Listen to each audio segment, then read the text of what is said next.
فقد قال صلى الله تعالى عليه وسلم سبحان الله بحمده سبحان الله العظيم এতক্ষণ পর্যন্ত আমরা দাওয়া হাদিসের ছাত্রী থেকে বুখারী শরীফের শেষ হাদিস সনদ সহ খুতবা সহ শুনতেছিলাম, এই জন্য নীরবে ছিলাম। ছাত্রী যিনি পড়ছেন খুতবাটাকে কিরাআতের মতো করে পড়ছেন সুর দিয়া। আসলে এই খুতবা তো সুর দিয়ে পড়ার জিনিস না, এটা একটা বক্তব্যের মতোই হওয়া দরকার। তেলাওয়াতের কোনো অংশ এটা না, কোরআন না। যিনি পড়ছেন আরো যারা আছেন খেয়াল রাখবেন,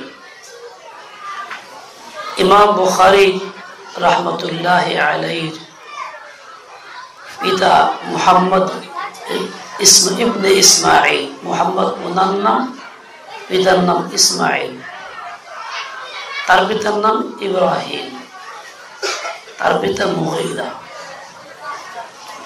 এরপরে আরো দুইটা নাম উল্লেখ করা হয়, বারদিসবা, বাজিসবা। এই দুই নাম উল্লেখ করার পরেও ওয়া নাফা'না বিউলুমিহি ওয়া উলুমিহিম বলা হয়, অথচ তারা মুশরিক, তাদের ইলমের থেকে উপকার লাভ করার কিছুই নাই। এই জন্য এই ভুলটা আমরা না করি, মুগীরা পর্যন্তই বলি। তাদের নাম যে পরিচয় দিতেই হয় আইসা যায়, তো উলুমিহিম না বলি, যাতে তারাও শরীক হয় এমনটা না হয়ে যেত। মাশাআল্লাহ পড়ছেন সুন্দর, আল্লাহ তাআলা উত্তম বিনিময় দান করেন, কবুল করেন। জামিউস সহিহ লিল ইমামিল বুখারী, কিতাবটার নাম মূলত এটা না, নামটা একটু লম্বা, সংক্ষেপে জামিউস সহিহ, বাংলাতে বুখারী শরীফ নাম মানুষ চিনে। ইমাম বুখারী যে হাদিসগুলি জমা করছেন সেগুলিকে এই কিতাব আকারে এরকম বড় দুই খণ্ডে ছাপা আমাদের সামনে, যা আমরা দেখতেছি। এরপর একটা খণ্ড আছে, এই দুই খণ্ডের মধ্যে ৩৫০০ বাব বা অধ্যায় আছে। হাদিসের সংখ্যা আছে, যেগুলি ডবল আসছে সেই ডবলগুলি বাদ দিয়ে হিসাব করলে ইবনে সালাহের কওল মোতাবেক ৪০০০, আল্লামা শাইখুল হাদিস জাকির রহমাতুল্লাহর কওল মোতাবেক ৩০০০। বাস্তবে ৩০০০-এর কিছু কম, ২৭০০ কিছু, মুকাররার সহ ৭০০০। ৭০০০ এরকম বড় কিতাব, যার মধ্যে স্বতন্ত্র কিতাবই আছে ৯৮টি। কিতাবুল ঈমান স্বতন্ত্র কিতাব, ছাপলে ভিন্ন কিতাব আকারে আসবে। কিতাবুস সালাত ভিন্ন কিতাব, কিতাবুল ইলম ভিন্ন কিতাব। এভাবে সর্বশেষ কিতাবুত তাওহীদ ওয়াল রাদ্দ আলাল জাহমিয়্যাহ, এই ৯৮তম কিতাবের শেষ অংশ এবং শেষ অধ্যায়, এটা যা ছাত্রীরা পড়ছে, বছর বড় আসজায়ে কেরাম পড়াইছেন। আল্লাহ তাআলা আমাদের মেহনতকে কবুল করেন। হাদিস সম্পর্কে উস্তাদ পড়াই দিছেন, এরপরে মুখতাসার কিছু কথা বলার চেষ্টা করি। আল্লাহ পাক তৌফিক দিলে বলবো, আপনারা দোয়া করেন আল্লাহ তাআলা এমন কিছু কথা বলার তৌফিক আমাকে দেন যার মধ্যে আমারও ফায়দা হয়, আপনাদেরও ফায়দা হয়। আমিন তো দোয়া হলো না, দোয়ার সমর্থন হলো। আমি দোয়া চাইছি, তা আপনারা বলবেন যে আল্লাহ পাক তৌফিক দান করেন, এটা বললে দোয়া হইল। আমি বলবো আমিন, দোয়া করেন আপনারা, বলেন, এইটার নাম দোয়া। এখন আমি বলবো আমিন। আমরা দোয়া করতে তা বুঝি না, আমিন কখন বলতো তা বুঝি না, এক তালে চলি আর কি। এ তালে আর কতদিন চলবো? একটু পরিবর্তন হইতে হবে না? আল্লাহ হেদায়েত দেন, সেই বুঝতে দেন।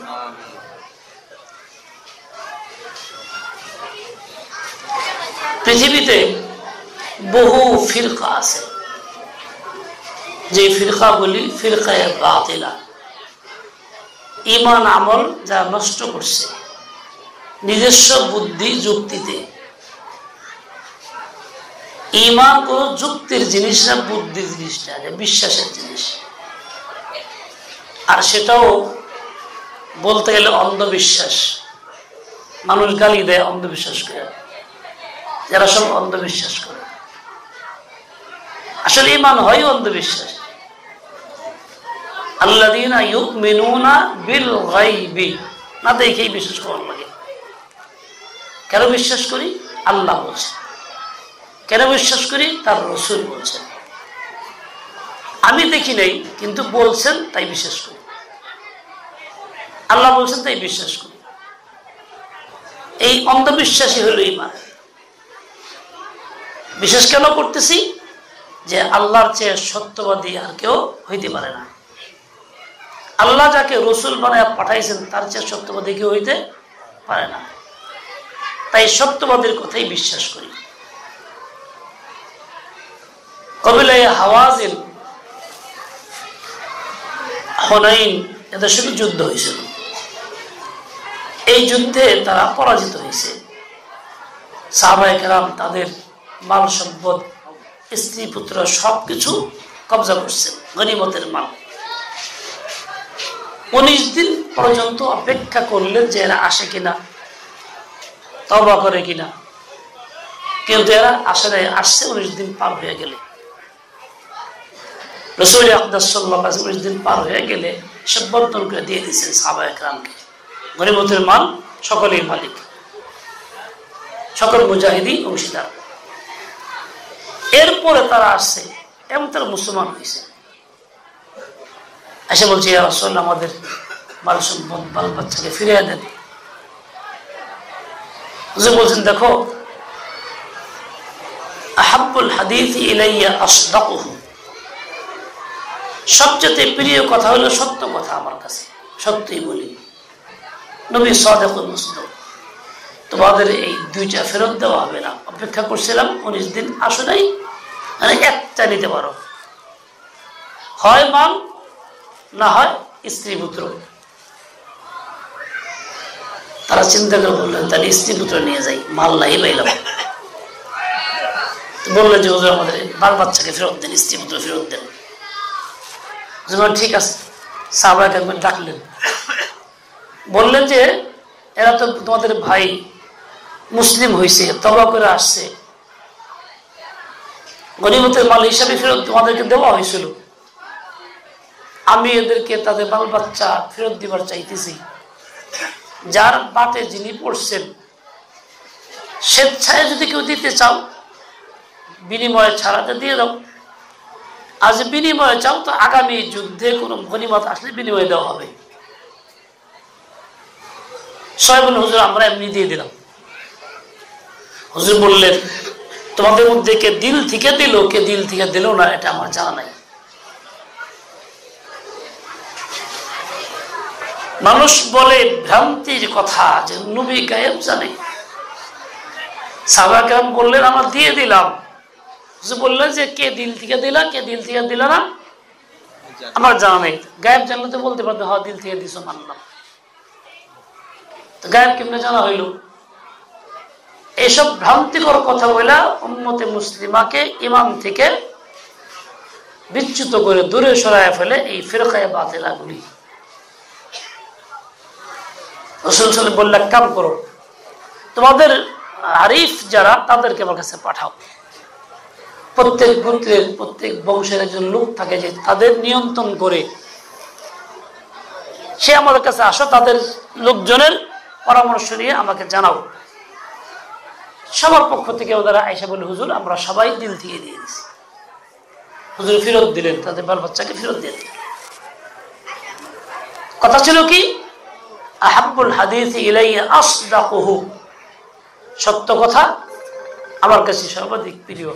নবীর চেয়ে সত্য কথা কেউ বেশি বলতে পারে না। কাজে নবী বলছেন সত্য বিশ্বাস করি, এইরকম বিশ্বাসের নাম ঈমান। আল্লাহ বলছেন সত্য বিশ্বাস করি, ওমান আসদাকু মিনাল্লাহি কিলা, চাই আমার যুক্তিতে আসুক বা নাই আসুক, বিবেকে ধরুক বা নাই ধরুক।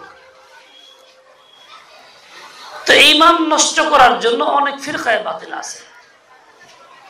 এইখানে সর্বশেষ অধ্যায়ের মধ্যে বুখারী একটা ফিরকায়ে বাতিলার মতবাদকে প্রতিহত করছেন, রদ করছেন, প্রতিরোধ করছেন। ওই ফিরকায়ে বাতিলা কারা? যাদের নাম ছিল মুতাজিলা।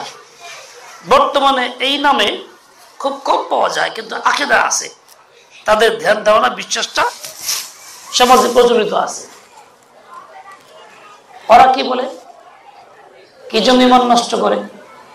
ওরা বলে কোরআনে পাকে আল্লাহ বলছেন আমাদের যাবতীয় আমল ভালো হোক মন্দ হোক, নেক আমল কি বদ আমল, এই সবগুলিকে আল্লাহ তাআলা কিয়ামতের ময়দানে মিজানের পাল্লায় দিবেন, ওজন দিবেন। ওজন দিয়া নেকি প্রবল হয়ে গেলে জান্নাত দিবেন, আর গুনাহ প্রবল হইলে জাহান্নাম, এই ফয়সালা করবেন। সরাসরি আল্লাহ তাআলা আয়াতের মধ্যে বলছেন, যা এখানে উল্লেখ করা আছে, ওয়ানাদাউল মাওয়াজিনাল কিসতা লিয়াউমিল কিয়ামা, কিয়ামতের দিন হিসাব গ্রহণের জন্য আমি এই ব্যবস্থা করব, ইনসাফের পাল্লা প্রতিষ্ঠিত করব, ইনসাফের জন্যই তাদের আমলগুলিকে ওজন দিয়ে দেব। আল্লাহ তাআলা এই ওজনটা কেন দিবেন? বলছেন আল কিসতা, ইনসাফ প্রতিষ্ঠিত করার জন্য। বলে আল্লাহ কি ইনসাফ এমনি করতে পারতেন না? বলতেন তোমার গুনাহ বেশি, তুমি জাহান্নামে যাও। আল্লাহ সব জানেনি। তোমার নেকি আমলে যাও, তুমি জান্নাতে যাও, এ বললে তো হইতো। কিন্তু এই বললে কারো কারো সন্দেহ থাকতো, কি জানি আমার মনে হয় বেশি আছিল, এরকম সন্দেহ থাকতে পারে কারো। এই হলো দুনিয়ার নিয়মে মানুষ যেটাকে বুঝে, যে কায়দায়, ওই কায়দাকে ঠিক আছে তখন ইনসাফ প্রতিষ্ঠিত করলাম, দেখ আমি অন্যায় করি নাই, নেকি আমল বেশি আছে, পালা জুটছে, যা তুই জান্নাতে যা। কারণ এরকম লোক সব জায়গায় কিছু কম বেশি থাকে, একটু গোয়ার প্রকৃতির লোক, কম বুঝির লোক, একটু মোটা বুদ্ধির লোক থাকে। কিয়ামতের ময়দানেও এক ব্যক্তি কইব, হয়তো আনাস থেকে বৈরুদ্দির বাদের মধ্যে আসছে, যে আল্লাহ আমার জাহান্নাম দিলা, দুনিয়াতে জানতাম তুমি তো জুলুম করো না, আর আমিও জুলুম করা পছন্দ করি না, আমার যে কোনো বদামল আছে সাক্ষী তো নাই, আমার কেমনে জাহান্নামে দাও?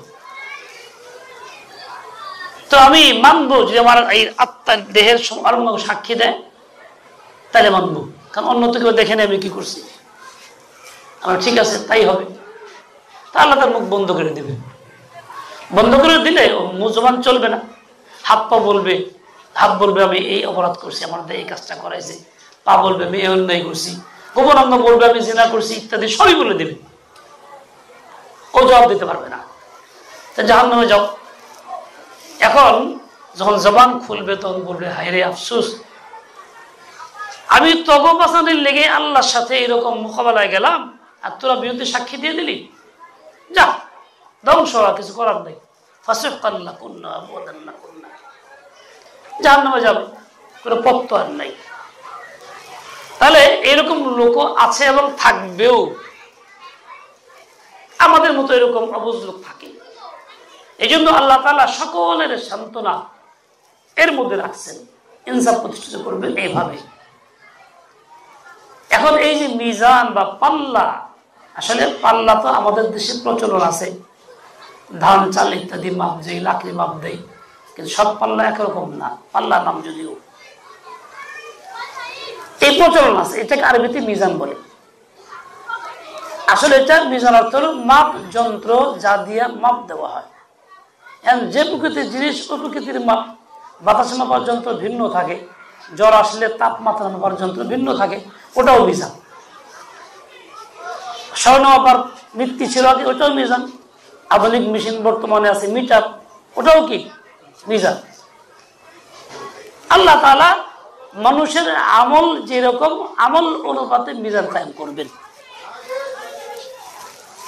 এই কথাটাকে এই ফিরকা বাতিলা মুতাজিলা বলে আসলে মিজান মুজান কিছু না, আল্লাহ ইনসাফ করবো, শুধু ইনসাফ বোঝানোর লেগে শব্দটা হয়েছে, বাস্তবে পাল্লার করে অস্তিত্ব হবে না এবং আমলগুলিকে ওজন দেওয়া হবে না, কথাগুলিকে ওজন দেওয়া হবে না। এই ধরনের কথা বলে মুতাজিলার ওই লোকেরা, ওই গ্রুপের লোকেরা, ওরা বিশ্বাস করে না যে আমলে ওজন দেওয়া হবে, ওরা বিশ্বাস করে না যে কথা এটাকে ওজন দেওয়া হবে। কারণ যুক্তি কি, কথা তো স্থায়ী জিনিস না, দেহ নাই, মিলে জায়গা, কথা পেলাম শেষ, ধরা যায় না। আমলের কোনো দেহ নাই, নামাজ পড়ি দেখা যায় না কিছুই, রোজা রাখি দেখা যায় না কিছুই, ওদের এটা যুক্তি আকলের কথা। অথচ বাস্তব হলো এইটা, এই বিজ্ঞান আমাদের সামনে স্পষ্ট করে তুলছে এই কথাটা।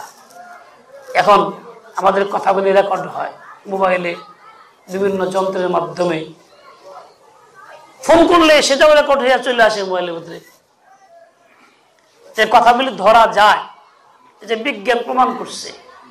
যতই আধুনিক আরো কিছু আসবে তত বেশি আরো আল্লাহ নবীর কথাগুলি আরো হক সত্যগুলা প্রকাশ হয়ে আসবে।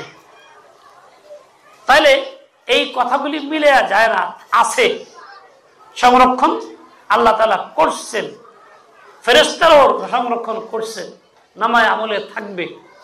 এই আমলগুলিও মিটা যায় না, এর থাকে, এর অস্তিত্ব আছে। মানুষ যে নামাজ পড়ে, আবার যে নামাজ পড়ে, এই নামাজের একটা রূপক নমুনা আছে, দেহ আছে। একটা বাদীর মতো, বান্দি ছিল আগের যুগে, জারিয়া, যে যত সুন্দর নামাজ পড়বে সুন্নত মোতাবেক খুশু খুজুর সাথে, তার ওই নামাজটার আকার হবে সুশ্রী একটা বাদীর মতো। আল্লাহ তাআলা পেশ করবেন জান্নাতে, তখন বড়ই খুশি লাগবে। এক বেচারা এরকম ভাবে স্বপ্ন দেখছে, একটা বান্দি তার জন্য পেশ করা হইলো, কিন্তু চোখ নাই, অন্ধ। হাজী সাহেব আব্দুল্লাহ কাছে বললো যে হুজুর আমি স্বপ্ন দেখছি এরকম। বললেন তুমি চোখ বন্ধ করে নামাজ পড়ো? বলে জি। চোখ খুলে নামাজ পড়বা। চোখ খোলা সুন্নত। অনেকে নামাজে অধিক বেশি মনোযোগ সৃষ্টি করার জন্য চোখ বন্ধ রাখে, এটা ভুল, সুন্নতের খেলাফ। চোখ খুলে নামাজ পড়তে হয়। যদি এদের মনোযোগ কম হয় তবে এটাই সুন্নত তরিকা, নবীর তরিকা এটা। ওই যে অন্ধ দেখছে কেন? ওই চোখ বন্ধ রাখছে নামাজের মধ্যে। তা নামাজের এই সুন্নত মোতাবেক না হওয়ার কারণে অসম্পূর্ণ কাজ হয়েছে। মিয়া ফটো করবো না, কিন্তু ফটো নিষেধ, কথা রেকর্ড করতে পারবা, ফটো হারাম। তো এই জন্য সে দেখছে অন্ধ। আমি যদি আমার সুন্নতুল খেলাফ পড়ি, তা আমার তো ওরকম কিছু একটা খুঁত হবে, দোষী হবে। হ্যাঁ, আল্লাহ তাআলা এই আমলের একটা অস্তিত্ব বাস্তবে দিয়েছেন, আয়াতের মধ্যেও আছে। মানুষ পাবে কিয়ামতের ময়দানে যা আমল করছে সেটাকে বুঝতে পাবে। তার মানে কি, আমলের একটা দেহ রূপও পাবে। তাহলে আল্লাহ তাআলা যে মাপযন্ত্রে ওজন দিবেন আমাদের আমলগুলি, এই কথা কোরআনের আয়াতের মধ্যে আল্লাহ বলে দিলেন। এই আয়াত ছাড়াও একাধিক আয়াত আছে, ওয়াল ওয়াজনু ইয়াউমাইযিল হক আছে। সেদিন ওজন দেওয়া হবে, এই কথাটা একদম সত্য, বাস্তব, গর্বেতা। ফাম্মা মান সাকুলাত মাওয়াজিনুহু, যার মিজানের পাল্লা নেকিটা প্রবল হবে, ভারী হবে, ফাউলাইকা হুমুল মুফলিহুন, তারা সফল কাম হবে। আম্মা মান খাফফাত, আযাবটা হালকা হবে, নেকির পাল্লা গুনাহ ভারী হবে, ফাউলাইকা হুমুল খাসিরুন, ক্ষতিগ্রস্ত জাহান্নামী হবে। এটা তো আছেই। কাজেই একাধিক আয়াতের মধ্যে আল্লাহ বলছেন বাস্তবে মিজান থাকবে, ওজন দেওয়াও হবে। কিন্তু ওই ফিরকায়ে বাতিলে বলছে না, এটা কিছু না, মিজানের অস্তিত্ব নাই। তিনি যেমন আয়াত দ্বারা, এই বাচ্চা মারামারি করতেছে, মারতেছে, এই কথা প্রমাণ করলেন, ঠিক তেমনি হাদিস দ্বারাও প্রমাণ করলেন। হাদিসের মধ্যে কি আছে? দুইটা কালিমার কথা আল্লাহ রাসূল বলছেন। কালিমা দুইটা কি? একটা হলো সুবহানাল্লাহি ওয়া বিহামদিহি, আর একটা হলো সুবহানাল্লাহিল আযীম। এই দুইটা কালিমার বৈশিষ্ট্য বললেন, কালিমা দুইটি আল্লাহর কাছে অনেক বেশি প্রিয়। হাবিবাতানি ইলার রহমান, রহমানের কাছে খুব পছন্দের কালিমা। হাবিবাতুন ফাইলাতুনের ওজরে, কিন্তু এটা মাফউলের মানা, আয় মাহবুবাতানি ইলার রহমান। ইলাল্লাহ না বলে ইলার রহমান বলছেন, এটাও অযথা না। বুঝাইছেন তোমার তো আল্লাহ পাকের রহমত পাওয়া জরুরি, তুমি রহমতের ভিখারি, মুহতাজ। রহমত যদি পাইতে চাও, রহমতের একটা ওসিলা এইটা, তুমি এই দুইটা কালিমাকে আপন বানায় নাও, জবান জব করো, বেশি বেশি পড়ো, তাহলে রহমানের রহমত তোমার প্রতি আগে আসবে, তোমাকে রহমত দিয়ে বেষ্টন করা হবে। এই জন্য যারা আল্লাহ পাকের রহমত চায়, যে সকল পুরুষ নারী যেই হোক না কেন, সে তো এই কালিমা দুইটাকে আপন বানায় নেয়, তা তো রহমত দরকার। খাফিফাতানি আলাল লিসান, জিহ্বায় পড়তেও সহজ। একাধিক কারণে, এক তো এর মধ্যে এমন কোন অক্ষর নাই যে অক্ষরটা উচ্চারণ করা বেশি কঠিন, যেমন কাফ, আইন, এই একটা আছে সুবহানাল্লাহর আজির মধ্যে। কিংবা যে সমস্ত হরফগুলির মধ্যে সিদ্ধতের সিফাত আছে, এগুলি কঠিন হয় উচ্চারণ করা, কারি শব্দের কাছে গেলে বুঝে যায়, আমরা পারবো না, ওই সমস্ত কিছু নাই। তো বিভিন্ন কারণে বাচ্চারাও পড়তে পারে, এত সহজ বিষয়। যখন পড়তে যখন সহজ হয়, তখন চিন্তা হয় যে সহজ যখন পড়তে, তাহলে বোধহয় সব বেশি মিলব না। হাবিবাতানিল রহমান খুব বেশি প্রিয়, রহমানের কাছে শুনলে চিন্তা হয়েছে, তাইলে তো নিশ্চয় কোনো বড় একটা আমল হবে, ভারী পড়া সম্ভব না। জবাব দিয়েছেন না না, একেবারেই হালকা, পড়তে পারো খুব সহজেই, যে কেউ পারবে। সহজ বলার চিন্তা হয়েছে, আবার তাহলে নেকি বোধহয় বেশি হইব না, কারণ কাম যদি সহজ হয় নেকিও তো কম হয়। আদরুকুম আলা কাদরি নাসাবিকুম, কষ্ট যে পরিমাণ নিশ্চয় সেই পরিমাণ, কষ্ট অনুপাতে ফল মিলে, পরিশ্রম অনুপাতে মজুরি মিলে। বলছেন না না না, তা বাস্তবে তা না, উল্টা। যদিও পড়তে সহজ, পড়বা তো মিজানের পাল্লায় অনেক ভারী হবে। এখানে মিজান বলা হয়েছে, মানে এই কালিমা দুটিকে আল্লাহ তাআলা তোমার নেকির আমল নামার মধ্যে ওজন দিবেন। হাদিস দ্বারাও বোঝা গেল মিজান আছে, ওজন দেওয়া হবে। কোরআন এবং হাদিস দ্বারা প্রমাণ করলেন বাস্তবে মানুষের যত কাজ, যত কথাও একটা কাজ, এই সবগুলিকে মিজানের পাল্লায় ওজন দিয়া আল্লাহ পাক ইনসাফ প্রতিষ্ঠিত করবেন। বেশি নেকি ওয়ালাকে জান্নাত দিবেন, আর যার নেকি কম, গুনাহ বেশি, তাকে জাহান্নাম দিবেন। এই হলো মূল কথাটা। এখন এই ফিরকায়ে মুতাজিলারা যে আকীদা পোষণ করে, ইসলাম পরিপন্থী, ঈমান বিরোধী আকীদাটা, আমরা এই আকীদার সাথে একমত পোষণ করি না। আমরা কোরআনে পাকে যা আছে সেটা মানি, হাদিসে যা আছে সেটা মানি। যদি আমাদের যুক্তি ধরে বা না ধরে, বিশ্বাস এটাই করি যে আল্লাহ বলছেন, বিশ্বাস ওইটাই করি যে রাসূল বলছেন। এই হলো মূল কথাটা। ইমাম বুখারী রাহমাতুল্লাহি আলাইহি এই আয়াতটা উল্লেখ করার পরে এই স্পষ্ট বলে দিয়েছেন এই বাব অধ্যায়ের মধ্যে, ওয়া আন্না আমালা বানি আদম ওয়া কাওলাহুম ইউজানু, আদম সন্তানের যাবতীয় আমল এবং তাদের কথাগুলিকে ওজনের পাল্লায় দিয়ে ওজন দেওয়া হবে। কাউল এক বচনে আসছে, আমাল বহু বচনে আসছে, অবশ্য এখানে আকওয়াল হওয়া দরকার। বলে আকওয়াল আর কাউল দুইটার মধ্যে তেমন কোনো পার্থক্য নেই। কাউল শব্দটা মাসদার, মাসদারের মধ্যে জমার মানা আছে, ওয়াহিদ জমা একরকম। কাউল বললেও আকওয়াল বোঝাবে, কোনো সমস্যা। কাউল মানে কথা। এখানে আদমের সন্তানের কথা বলা হইল। জিন্নাত কি আদমের সন্তান? তা তো সাধারণ সন্তান না, জিনের সন্তান। তাদের এই কথা কাজগুলি কি এর আওতায় আসবে কিনা? বলে নিশ্চয়ই আসবে। বলা যে হয় নাই, বলে কোরআনে পাকের মধ্যে বেশিরভাগ মানুষকে সম্বোধন করে বলা হয়েছে এই সবগুলি জিনের জন্য। এক এক জায়গাতে বলা হয়েছে জিনকে ইয়া মাশারাল জিন্নি ওয়াল ইনসি বইলা।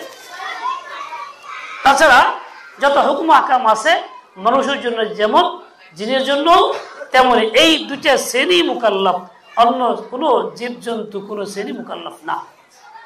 জিনরাও এর আওতার বাইরে না, এদের হিসাব বিকাশ আছে। এর দ্বারা বোঝা গেল সকল মানুষের আমলের হিসাব হবে, মজুরের পাল্লায় দিবে সকলের কথা। আসল বিষয়টা এরকম না। কিছু ব্যক্তি আছে যাদের হিসাবে আসবে না, যেমন নবীগণের নেকির কোনো পাল্লায় ওজন দেওয়া লাগবে না, তাদের নেকি আর নেকি, এর যদিও তারা মুকাল্লাফ কিন্তু এর আওতায় তারা আসবে না, তারা ওজন ছাড়াই পার। এরকম ভাবে 70,000 খাস বান্দা আল্লাহ তাআলা এমন হবে যাদের ভরসা আল্লাহর উপরে পরিপূর্ণ ছিল, তাওয়াক্কুল আল্লাহ করতেন। দুনিয়াতে তারা ঝাড়ফুঁকু নিতেন এমন ব্যক্তি বসত। এমন সব লোকদের 70,000 যাদের প্রতি হাজারের সঙ্গে আরো 70,000 থাকবে, এদেরকে আল্লাহ জান্নাত দিবেন বিনা হিসেবে, হিসাব নিকাশ হবে না। কেন? তাদের নেকি নেকি গালেব, গুনাহ নাই। এরকম ভাবে যারা শিশু বাচ্চা মুকাল্লাফ না, ভুল করলেও সহি, সহি করলেও সহি, এদের হিসাব নিকাশ নাই। তার মানে মিজানের পাল্লায় এদের আমলগুলি দেওয়া হবে না, কারণ এদের এমনি মাফ হয়ে যাবে। এরকম ভাবে ফেরেশতা এক মখলুক আছে, এদের হিসাব নিকাশ মিজানের পাল্লায় দেওয়া হবে না, এদের সব নেকি নেকি। এরকম ভাবে পাগল যে বাস্তবে পাগল হয়ে গেছে, আল্লাহর পক্ষ থেকে বালা তার উপরে আসছে। পাগল হওয়ার পরে যে সমস্ত কাজ তার দ্বারা ঘটছে, শুদ্ধ অশুদ্ধ যাই হোক, অন্যের জন্য পাপের কাজ, এমন কাজও সে করছে, তবুও তার এটা হিসাব নাই, পাগল হয়ে গেছে, আকল ঠিক নাই। আকল যার সহি আছে, পুরুষ নাই সে যেই হোক, তার আমলের হিসাব। এরা মুস্তাসনা। ঠিক তেমনি শহীদরাও মুস্তাসনা, যা দ্বীনের জন্য জান দিছে ময়দানে ইখলাসের সাথে, তাদেরও মুস্তাসনা, পার পাওয়া যাবে। এদিকে কাফেরদের মধ্যে যারা ব্যস্ত মুশরিক কাফের, এদের শুধু বদি আর বদি, এদের পাল্লা হিসাব দেওয়া লাগবে না, তো হিসাব ছাড়াই এরা সব জাহান্নামী। এছাড়া বাকি যারা আমরা আছি, আমরা এর আওতায় আসতেছি। কারণ আমাদের যাবতীয় কাজকর্ম এবং কথাবার্তা হইতে হবে নিয়ন্ত্রিত, যা শুধুমাত্র আল্লাহর মর্জি মোতাবেক রসুলের তরিকায়, এর বাইরে না। আল্লাহর মর্জি মোতাবেক যদি হয় তাহলে তো খায়ের, আর না হলে কি হবে তো বুঝি। ঠিক রসুলের তরিকায় যদি হয়, সেটা দেখতে অসুন্দর হলেও ওটা খায়ের, ওটা হেদায়াত, ওটার মধ্যে নূর আছে, ওটার মধ্যে সওয়াব আছে। আর রসুলের তরিকায় না হইলে খায়ের নাই, হেদায়াত নাই, নূর নাই, সওয়াব নাই। এরপরে কিছু আমি ইমাম বুখারী রাহমাতুল্লাহ আলাইহি কিসত শব্দটার তাহকিক এবং তার অর্থ বয়ান করতে গিয়ে কিছু বিষয় উল্লেখ করছেন, যা ছাত্রছাত্রীদের জন্য এটা উস্তাদ বলে দিচ্ছেন, ভিন্ন আলোচনা করার দরকার মনে করি না। এরপরে হাদিসটা উল্লেখ করছেন। এখন এই হাদিসের দুইটা কথাই তো আছে, সুবহানাল্লাহি ওয়া বিহামদিহি সুবহানাল্লাহিল আযীম। দেখেন, আমাদের জন্য আমল আছে, নামাজ ফরজ ইবাদত, সবসময় কি করা যায়? নির্দিষ্ট ওয়াক্ত আছে, সে সময় করা যায়। নফল আছে, একই রকম সেম ইবাদত, সবসময় করা যায়। মাকরুহ ওয়াক্ত ছাড়া সবসময় পড়ার সুযোগ আছে, কিন্তু আমি ইচ্ছা করে সবসময় পারবো না। আমার খাওয়া দাওয়া আছে, ঘুম আছে, বিশ্রাম আছে, হাট বাজার আছে, সংসারের কাজ আছে। মামুনদের জন্য সম্ভব না, তাদেরও কাজকর্ম আছে। তাছাড়া মাসে মাসের ওজোর আছে, যখন তারা নামাজই পড়তে পারে না। ফরজ দূরের কথা, নফল দূরের কথা, কিছুই তো না, তেলাওয়াতও না, সূরাও না। কিন্তু ওই সময়টাও খালি না যায়। আল্লাহ পাক রাসূলের মাধ্যমে এমন একটা আমল দিয়েছেন, যেই আমলটা সবসময় করা সম্ভব। হাটে বাজারে কাজকর্ম করতে গেলে, কৃষিকাজে হাল বাইতে, লাঙ্গল বাইতে, চাকরি স্থলে, মা বোনদের খানা পাকাইতে হাত চলে, কাজ করে, মুখ তো চলে না। মুখ দিয়ে তো ফুটু দেওয়া লাগে না, বা মুখ দিয়ে কিছু করাও লাগে না। কাজেই তখন তো সুবহানাল্লাহ বিহামদিহি সুবহানাল্লাহিল আযীম চলতে পারে। যখন মানুষের সবকিছু বন্ধ হয়, হাত পাও হুঁশ হাবাস অভ্যস্ত করে রয়েছে, কেউ তাকে ধরে উঠাইলে উঠতে পারে না, তখন সে জানাজা যেতে পারে না, ঈদগাহে না, ফরজ নামাজে যেতে পারে না, দাঁড়ায় নামাজ পড়তেও পারে না, কিছুই না। ওই লোকটা ওই সময় ইচ্ছা করলে এই আমলটা করতে পারে, সুবহানাল্লাহ বিহামদিহি সুবহানাল্লাহ পড়তে পারে, পুঁজি বানাইতে পারে। শেষ সময় যে লোকটা এরকম হয়ে গেছে, সাহিবে ফেরাজ বিছনায়, এই লোকটা তো আল্লাহর রহমত দরকার, রহমতে তাকে যাইতে হবে, রহমতের মুসিলা তো এই আমল। কাজেই খুব সহজে যা ওযু ছাড়াও পড়া যেতে পারে, গোসল ছাড়াও, এমনকি শরীর নাপাক হইলেও কোনো কারণে গোসল হয় নাই, দেরি হইতেছে, তখনও সে এই আমলটা করে যেতে পারবে। তার মুখে চলবে সুবহানাল্লাহ বিহামদিহি সুবহানাল্লাহিল আযীম। মা বোনদের কিছু ভ্রান্তি আছে। একদিন যাইতেছিলাম ফেরিতে, গাড়ি নিয়ে পার হয়ে যায়, একজন মহিলা আমার কাছে ভিক্ষা চাইছে। সে মহিলাটা খুনসা, হিজরা। তাই বললাম তুমি মুসলমান? বলে হ্যাঁ। কালিমাটা কম পারো? পারি। আস্তে সরে বলবো না। কেন কালিমা বলবো না কেন? জানেন না মহিলাদের সমস্যা থাকে? তার মানে তার ধ্যান ধারণা মহিলাদের মাসের সমস্যা যে দিন সময় থাকে ওই সময় কালিমাও পড়া যাবে না, এটা একদম মিথ্যা কথা। ওই সময় কালিমা পড়তে কোনো বাধা নাই। মাসিকের দিনগুলিতে নামাজ পড়তে পারবে না ঠিক, কিন্তু কালিমা পড়তে পারবে, লা ইলাহা ইল্লাল্লাহু মুহাম্মাদুর রাসূলুল্লাহ, আশহাদু আল্লা ইলাহা ইল্লাল্লাহ পড়তে কোনো অসুবিধা নাই। এমনকি দুরূদ শরীফ পড়তে পারে। কাজেই তাদের এই সুবহানাল্লাহ বিহামদিহি সুবহানাল্লাহিল আযীম পড়তে কোনো বাধা নাই। তাহলে একজন মানুষ খুব সহজে নেকির পাল্লা ভারী করার জন্য এই তার জন্য উত্তম উপায় এটা, যা রহমতের নবী সাল্লাল্লাহু আলাইহি ওয়াসাল্লাম দিয়ে গেছেন। রহমতের নবীর মুখের কথা, রহমানের রহমত পাওয়ার জন্য এই ওসিলা সুবহানাল্লাহ বিহামদিহি সুবহানাল্লাহিল আযীম। একজন মানুষ যদি প্রতিদিন এই প্রথম অংশ সুবহানাল্লাহ বিহামদির কথা, এই বুখারীতেই আছে, 100 বার পরে, সে পুরুষ কিংবা নারী যেই হোক, তাহলে তার গুনাহ খাতাগুলি আল্লাহ তাআলা মাফ করে দেন। গুনাহ খাতা তো আমাদের শেষ নাই, অনেক অনেক, বলতে পারবো না কত করছি, কি করছি না করছি, সব ভুলে গেছি, খালি নিজে ভালোই মনে হইতেছে। যত অপরাধ করছি ওগুলি একটাও সামনে নাই। সামনে আছে কি নাকি? বরং গুনাহগুলিও নেকি মনে হইতেছে, গুনাহগুলিও বড়টাও নেকি মনে হয়, ছোটটাও নেকি মনে হয়, এবং চলে আসতেছি, আমাদের রসম এরকম হয়ে গেছে, কল্পনাও করতে পারি না। দেখেন না, পরের টাকা দিয়ে হজ করছে, উমরা করতেছে, কি পরের টাকা কেমন হলো? সুদের টাকা, ঘুষের টাকা। এরকম সংখ্যা বাংলাদেশে কম আছে। করছে তো হজ, করছে তো উমরা, কিন্তু মালিকানা কার? সুদ ঘুষের টাকার মালিকানা ওই ব্যক্তির না, যারা দিয়েছে তাগো মালিকানা। কিন্তু বড় নেকির কাম মনে করতেছে, উল্টা এইটাকে নেকির কাম মনে করলো, তার আমল নামা শেষ, ইমানই শেষ হয়ে যায়। কোন একটা গুনাহের কাজকে নেকি মনে করলে, সব মনে করে করলে তো ইমান থাকে না। যেমন এইরকম আকীদা পোষণ করলে ইমান নষ্ট হয়ে যায়, ইমান পরিপন্থী আকীদা যা বলা হইলো, ঠিক এরকম ভাবে কোন গুনাহের কাজকে নেকি মনে করলে ইমান থাকে না। আমাদের অবস্থাটা কি? শুধু তাই না, আজকাল তো অনেক নেকির গুনাহের কাজগুলি কি আল্লাহর নাম দিয়ে শুরু করা হয়, বিসমিল্লাহ দিয়া আল্লাহর নাম দিয়ে শুরু করে, নারায়ে তাকবীর দিয়া। এই যে একটা গ্রুপ টুঙ্গিতে খুন করছে, হামলা করছে, হামলার সময় তার কি করে ঢুকছিল?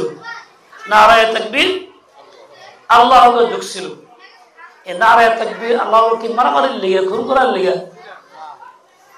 এই কাজটা করছে, খুন করা অপরাধ, হারাম কাজ করছে, যেটা কারো মুখ্য অনুমতি নাই, কিন্তু করছে আল্লাহর নাম দিয়া। এত ইমানই থাকে না। এত ইমানই থাকে না। যারা করছে সাধারণ আম মানুষ কারো অনুসরণ করছে, তারা মাসলা যায় না, বুঝেই না। কিন্তু যারা নেতারা আগে চালাইছে, তার অবস্থা কি, এক অবস্থা কি, অনুসারীর অবস্থা কি? নেতা জাহান্নামে গেলে তো অনুসারী জাহান্নামে যাবে, এই স্বাভাবিক কথা। আফসোস, অন্যায় কষ্ট করতে না রে তাকবীর দিয়ে করলি গা, আল্লাহ উপর দিয়ে করলি, ইমান নষ্ট করলি গা। সালাতুল হাজত দোয়া করছে, নামাজ কি সালাতুল হাজত এর লেগে, খুন করার লেগে, মারামারির লেগে, পরে ঢুকছে। এই ধরনের কাজ আমরা করি উল্টা পাল্টা, যাতে ইমান নষ্ট হয়ে যায়। শুধু এই কথাই নষ্ট হয় না, আরো কথা আছে। সকল কাজে বিসমিল্লাহ পড়তে হয় সুন্নত তরিকায়। কে মদ পান করতেছে বিসমিল্লাহ কয়ে, কিতাবে লিখছে ও তো কাফের, আর ইমান নেই। স্বামী স্ত্রী মিলার সব বিসমিল্লাহ পড়া সুন্নত, মিলার আগে বিসমিল্লাহ বলতে হয়। যেমন রোজের মধ্যে বিসমিল্লাহ পড়তে হয়। চিন্তা করলো যে বিসমিল্লাহ তো পড়তেই হয়, একটা জিনা করতেছে বিসমিল্লাহ কয়ে, ওকে মুসলমান থাকবে? ওর ইমান সাথে সাথে খতম হয়ে যাবে। এইগুলির দ্বারা ইমান খালি খতম হবে না, স্বামী এই কাম করলে স্ত্রীও খতম হবে, স্ত্রী এই কাম করলে স্বামীর থেকেও বিচ্ছিন্ন হবে। ইমানের সাথে অটু সংসার বিচ্ছিন্ন হয়ে যাবে, তালাক হয়ে যাবে। তালাক না দিলেও তালাক হয় এই ধরনের কর্মকাণ্ডের দ্বারা, কুফরের দ্বারা। আমার ভাই, এরকম আমাদের সমাজে, আমাদের কাছে অনেক আমল আছে, অনেক কাজ আছে। দেখেন না, আমরা খুব সুন্দর এই মাদ্রাসায় আসি, দান করি, একটাকে দান করছি আমরা, আলেমের সহবতে যাই, তাবলীগের সময় লাগাই, হজ উমরা করি, যাকাত দিই, জীবন ভরা কুফর সমর্থন করি। কিরকম? ধর্ম নিরপেক্ষতা, যার ব্যাখ্যা এদের দেওয়া হলো আমার কোনো ধর্মের পক্ষে নাই। তার ধর্মের পক্ষে না থাকলে তোমার ইমান আছে নি? তোমার তো এক ধর্মের পক্ষে থাকতেই হবে, সেটার নাম কি? কথা হয় না। এক ধর্মের পক্ষে থাকতেই হবে, এটার নাম কি? ইসলাম। যদি কোন ধর্মের পক্ষে নাই আমরা, তাহলে কি অর্থ হইল? ইসলামেও নাই। সৈয়দ আশরাফ তো বলছিল যে আমি মুসলমান না, হিন্দু না, তো ঠিকই তো কইছে ও ব্যাখ্যা। আমাকে ধর্ম থাকতে হবে ইসলাম, আমার ধর্ম, ধর্ম নিরপেক্ষতা আমার হইতে পারে না, এটা কুফর কথা। নামাজ পড়ি, রোজা করি, হজ করি, ধর্ম নিরপেক্ষতার কথা কই, তাদের পক্ষে থাকি, মিছিল মিটিং করি, ভোট দেই, তাহলে উপরে উপরে সুন্দর ইমান ও ইসলাম, ভিতরে কুফর। খালি এই কথা কইলেই, বিশ্বাস করলে ইমান নষ্ট হয় না, এটা করলেও নষ্ট হয়, কুফর সমর্থন করলেও। সকল ক্ষমতার উৎস কে? না, জনগণ। মাঠ পর্যায়ে কথা আছে না এটা? কারণ কেউ বলে না, আমরা তো ওইটা ইমান নিয়ে ওইটা সমর্থন করি, পক্ষে তাই কথা কই, তাহলে এই যে কুফরের সমর্থন হইল, ইমান থাকেনি, ওটাও কিন্তু ইমান থাকে না। এই যে পড়বো, মিজানের পাল্লা ভরবো, খালি পড়লেই বলবো তা কিন্তু না, ইমান রাইখে পড়লে পড়বো। এই যে সুবহানাল্লাহ বিহামদি সুবহানাল্লাহ, ও আল্লাহ, কত বড় আমল মিজানের পাল্লা লিখিতে ভরে যাবো গা, আমি কুফরিও করতেছি, এটাও করতেছি, তাহলে কাজে লাগবো? মোটেই কাজে লাগবো না। আগে ইমান সহি রাখতে হবে। আচ্ছা আচ্ছা, সত্য কথা কইবেন আপনারা, রাগ করেন না, সত্য কথা কই। যদি কোনো আলেম ওলামা, খতিব সাহেব বয়ান করে ইসলামী রাষ্ট্রের ব্যবস্থার কথা, খেলাফতের কথা কয়, তাহলে আমার কাছে রাগ উঠে না, একটু ভালো লাগে না, রাজনীতির কথা কইতেছে। যেমন মসজিদে প্রতিবাদ হয়, মাহফিলে প্রতিবাদ হয়, এসব কথা বললে অনুগত হইতেছে। বিগত বছরের দিকে আসলাম, প্রতিবাদ করতেছে কারা? মুসলমান নামধারী প্রথম কাতারের মুসল্লি সে, তাহলে উপরত মুসলমান, ভিতরে ইমান আসেনি? বলেন, নামাজ কি ইসলাম না? ইসলাম না? কথা বল, সবাই কর। রোজা, কথা কয়েন ঠিক মতন। যাকাত, হজ, এই ইসলাম। পর্দা না, পর্দা ইসলাম। এই পর্দাটা আগের যুগের কাম, মধ্য যুগের কাম, এই যুগে চলতে পারে না।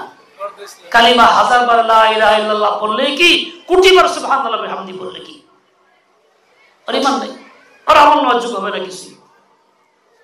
ঠিক তেমনি নামাজ যেমন ইসলাম, খেলাফত ব্যবস্থাও ইসলাম। এবার কথা কর না কেন?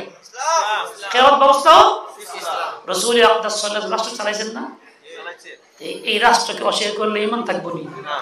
নবী রাষ্ট্র চালাইছেন, ওই ব্যবস্থা চালাইছেন আবু বকর সিদ্দিক, যার নাম খলিফা উনি ছিলেন, ওমর ফারুক চালাইছেন, ওসমান গনি চালাইলেন, আলী চালাইলেন, যাদের ব্যবস্থা ছিল খিলাফত ব্যবস্থা। ওটা কি ইসলামে আছে না নাই? এই বুখারীতে নাই? এই বুখারীতেও আছে তাদের খিলাফতের কথা। আর আমি ওইটা শুনলে গা জ্বালা হয়, ভালো লাগে না। নামাজের কথা শুনলে গা জ্বালা হয় না, রোজার কথা শুনলে গা জ্বালা হয় না, ওইটা শুনলে গা জ্বালা হয়। এই যে গা জ্বালা হলো কেন? আমি এটাকে পছন্দ করি না, ঘৃণা করি, আমি কুফরকে পছন্দ করি বলে এই একটাও ইসলাম নাই, একটা ইমান নাই। ইমান নিয়ে আমার অত সহজ না, কিন্তু বাঁচার মতো বাঁচতে চাই, ইমান নিয়ে বাঁচতে চাই, মরার মতো মরতে চাই, ইমান নিয়ে মরতে চাই। এই যে এই অংশটা শেষ কিতাবটা কিতাবুত তাওহীদের মধ্যে উনি এই বিষয়গুলি উল্লেখ করছেন যে দেখো তুমি মুমিন মুসলিম থাকলা জীবন ভরা, মরার সময় ইমান নিয়ে যাইতে না পারলে সব শেষ হয়ে গেল, ইমান নিয়ে যাও। মানে এই ধরনের আকীদা যেগুলি আছে কিতাবের মধ্যে বাতিল ফিরকাদের, এইসব আকীদার থেকে নিজেকে মুক্ত করো, পুরা জেহেনটাকে ইসলামী বানাও, শরীয়তের মেজাজে পরিণত করো, তবে তো ইসলাম থাকবে, ইমান থাকবে, ইমান না যাইতে পারবা। এই পুরো কিতাবটার মধ্যে এই আলোচনাগুলি আছে। আফসোস যে আমরা শুধু কয়েকটা কাজকে ইসলাম ইমান মনে করি, ওইটাকেই পুঁজি বানায় ফেলাইছি, এর চেয়ে বেশি কিছু বলি না, করিও না, শুনলে খারাপ লাগে। আবার ভাই দেখেন, এই যে শেষ হাদিসের মধ্যে আমাকে যে আমলটা শেখানো হইলো, এটা কি ইমান ছাড়া না ইমান সহ? কথা বল না কেন? ইমান ছাড়া এই কাজটা হাজার লক্ষবার করলেও লাভ নেই, আর ইমান সহ করলে লাভই লাভ। ইমান ধ্বংস হয় কিসের দ্বারা? যেমন ওযু নষ্ট হয়, ভাঙার কারণ আছে, ইমান নষ্ট হয়, ভাঙার কারণ আছে। ওযু ভাঙার কারণ কি? পেশাব করা, পায়খানা করা, গ্যাস বের হওয়া, রক্ত বের হওয়া, ইত্যাদি ইত্যাদি অনেক কিছু। ইমান ভাঙার কারণ কি? কুফরি কথা বলা, শিরকি কথা বলা, শিরক করা। শিরক দুই রকম, খাফি ও জলি। আমরা বর্তমান যুগে দিন দিন শিরকে মুবতালা, শিরকে জালি তো করি, শিরকে খাফিও করি, বেশি করে শিরকে খাফি। কিরকম শিরকে জালি কি করি দেখেন না, বিভিন্ন আকীদার মধ্যে কথার মধ্যে আছে, পিসাব সব জানে, আমাকে পিসাব আমাকে খোঁজ খবর রাখে, কোন কি অবস্থা আছে জানে, তো আর কি বাকি রইল কোনটা? আল্লাহ রহমতে বসাই দিলাম। হ্যাঁ, আরে কি কো, আমল করা লাগবে না, পিসাব পার করে দিব, এটা আমলের আশা বসাই দিলাম, পার করা মালিক তো আল্লাহ। বাইতুল্লাহ তওয়াফ করতেছিলাম, দুই যুবক মুসলিম তওয়াফ করতেছে, হাত ধরে কথা বলে, দুজন দাঁড়িয়ে কথা বলতে গেছে, আমল করে দোয়া করে শেষমেশ কইল কি, আমি সচক্ষে দেখলাম, কানে শুনলাম, তাকাব্বাল ইয়া আল্লাহ, আমাকে ওইটা কবুল করেন। পরক্ষণে তাকাব্বাল ইয়া রাসূলুল্লাহ, হে আল্লাহ রাসূল আপনি কবুল করেন। সর্বনাশ করলো, রাসূল তো কবুলের মালিক না, কবুলের মালিক কে? আল্লাহ। একটু দৌড়ে আগে গেলাম কল লেগে, যে কইলাম ভাই তাকাব্বাল ইয়া আল্লাহ তো ঠিক আছে, তাকাব্বাল ইয়া রাসূলুল্লাহ তো ঠিক নাই, রাসূল তো ক্ষমতা রাখে না, এটা শিরক হয়ে গেল। হাসি দিয়ে চলে গেল, কিছু করে দিল না। ঈমান যদি সহি না থাকে, বাইতুল্লাহ গেলেও আমল কবুল না। এবার সহি থাকলে এর বিষয় কবুল। কি দেন, কি লিখছেন দেন? হ্যাঁ, মহিলারা আছে তো, এর একটু সময় হয়ে গেছে, হোক সময়, জানতো কাছে যাবো গা, জানতো কাছে থাকবো। আমার ভাই মা বোনদের ক্ষেত্রেও খেয়াল রাখতে হবে, তাদের ঈমান যাতে ঠিক থাকে, নাহলে আপনার ঈমান গেলে আমও গেল, সালাও গেল, সংসারও যাইব, স্বামীর থেকে বিচ্ছিন্ন হয়েও যাবেন। সময় অনেকটা হয়েছে, আপনার দীর্ঘ সময় ধরে আসছেন, কথা হইতেছে, অনেক কথা আপনারা শুনছেন। আমি আর ওয়াজ নসিহতের দিকে না, এই প্রসঙ্গিক মুখতাসর একটা কথা বললাম, আরো একটা বলার মতো ছিল, কিন্তু সময়ের কারণে ওটা বলতে পারতেছি না। যতটুকু হইলো আল্লাহ পাক আমলের তৌফিক দেন। আর দুই একটা কথা কই, মা বোনরা যারা আছেন, আপনাদের একটা করণীয় কাজ আছে। কাজটা কি? কাজটা হলো, আল্লাহ বলছেন আর রিজালু খাওয়াবুনা আলান নিসা, পুরুষরা হচ্ছে আপনাদের উপরে আমির, সোজা কথা যেটা বুঝি এটা কইলাম আর কি, আপনাদের জিম্মাদার, সংসারের জিম্মাদার, সংসার পরিচালনা করার মালিক। আপনারা তাদের অধীনে। এই শব্দটা কে বলছেন? কোন মুফতি মৌলভী সাহেব না, সরাসরি আল্লাহ বলছেন। আপনি যদি ইমানদার নারী হয়ে থাকেন, আপনি যে বিশ্বাস করবেন 5 পারার মধ্যে সূরা নিসার মধ্যে আছে, আর রিজালু খাওয়ামুনা আলান নিসা, পুরুষরা আপনাদের উপরস্থ, তাদের অধীনস্থ আপনারা। তাহলে বলতে গেলে আপনি আমির, সে মামুর। আমিরের কথা মানার মধ্যে আল্লাহর রহমত থাকে, না মানার মধ্যে খায়ের থাকে না। 3 জন 5 জন এক আমল করে, একজন জিম্মাদার আমির থাকে, ওই মশওয়ারায় আমির যে ফয়সালা দেন সকলের বিরুদ্ধে হইলেও তার মধ্যে খায়ের। আপনি খেয়াল রাখবেন, আল্লাহ আপনাকে মামুর বানাইছেন, আপনার ঘরের স্বামীকে আমির বানাইছেন। আপনি এইটাই মাইনা চলবেন, নিজের কর্তৃত্ব, নিজের মতকে প্রাধান্য দিয়া তার প্রভাব বিস্তার করার চেষ্টা করবেন না। এতে দুনিয়াও শেষ হবে, আখিরাতও শেষ হবে, মুহাব্বতও যাবে, সংসারও যাবে, ভবিষ্যৎ বংশধর নষ্ট হবে। হইতে পারে আপনার স্বামী একটু সরল সোজা বুঝে না, আপনি ভালো বুঝছেন, এরকম যদি হয় তবু আপনি ওই ভালো কাজটাই স্বামীর মুখ দিয়ে কর, তারে দিয়ে খুশিতে করে করান, এর মধ্যে আপনার খায়। কিন্তু উনি একটা বললো, আপনি একটা করবেন, বেশিরভাগ গন্ডগোল লাগে এই জন্যই। মহিলারা কয়, হ্যাঁ আমার কথা হলে না, আমার কাছে তো আসে তাবিজের লেগে, হুজুর আমার কোনো কথাই হলে না। তার মানে সব কথা শুনে না, শোনা দরকার। আপনার কথা শোনাইতে যায়েন না, আপনার কথা শুনতে যায়েন। আপনাকে মুখ একটা কম কইবেন, কান 2টা শুনবেন বেশি। স্বামীর অধীনে থাকবেন, কইবেন কম, শুনবেন বেশি। তাহলে আপনার দুনিয়ার সংসারটাও সুখের সংসার হবে, আরামের সংসার হবে, এবং দিন থাকবে, সবই থাকবে, নবীর তরিকাও থাকবে। সংক্ষেপে এইটুক কথা বললাম। দ্বিতীয় কথাটা হইলই, আমরা আপনারা সবাই শিরকে খাফি কই, নফসের গোলাম, মনে যা চান তাই। সংসারে আমরা কই আমি যা করবো তাই, অন্য কোনো কথা শুনবো না। হবে কোনটা? যেটা আমার মত সেটা হবে। ও ভাই, আমার মত হবে না আল্লাহর মত হবে, রাসূলের মত হবে? ওই কোনটা? আমি যা কই সেটা হবে। আমি সব কিছু আমার তাই মানতে হবে না, রাসূলের তাই মানতে হবে, আল্লাহর তাই মানতে হবে। কিন্তু আমরা কি কই? আমার তাই মানতে হবে। এই যে আমার তাই মানতে হবে, আমি নফসের খরচে চলছি, এটা শিরকে খাফি। নফসকে আল্লাহর হুকুমে প্রাধান্য দিয়ে দিলাম। দেখেন না, কেউ মারা গেলে জানাজার লেগে 2 ঘন্টা না, 1 দিন 1.5 দিন 2 দিন দেরি, দেরি কেন? হারানি করতে হবে না, অমুকের লেগে থাকতে হবে না? শরীয়ত কি এটা কইছে? নফস কয় এটা থাকতে হবে অমুকের লেগে। শরীয়ত কয় না, দ্রুততম সময় দাফন করো। তাহলে কার পাগল হইলাম? নফসের না আল্লাহ? নফসের। এটাও কিন্তু শিরকে খাফি। মারাত্মক অপরাধ করতেছি, ইমানকে ক্ষতবিক্ষত করতেছি, খবর নাই কি করতেছি, কালিমা পড়তেছি, সুবহানাল্লাহ বিহামদিহি সুবহানাল্লাহিল আযীম। আল্লাহ তাআলা আমাদের ভুল ভ্রান্তিগুলি বোঝার তৌফিক দেন, ভুলগুলি থেকে বাঁচার তৌফিক নসিব করেন, সেই কথাগুলি বোঝার তৌফিক দেন, সেগুলি মানার তৌফিক দেন। ওয়া সাল্লাল্লাহু তাআলা আলা নবিয়িল উম্মি ওয়া আলা আলিহি ওয়া আসহাবিহি ওয়া বারাকা ওয়া সাল্লাম। সুবহানাকাল্লাহুম্মা ওয়া বিহামদিক আশহাদু আল্লা ইলাহা ইল্লা আনতা আস্তাগফিরুকা ওয়া আতুবু ইলাইক।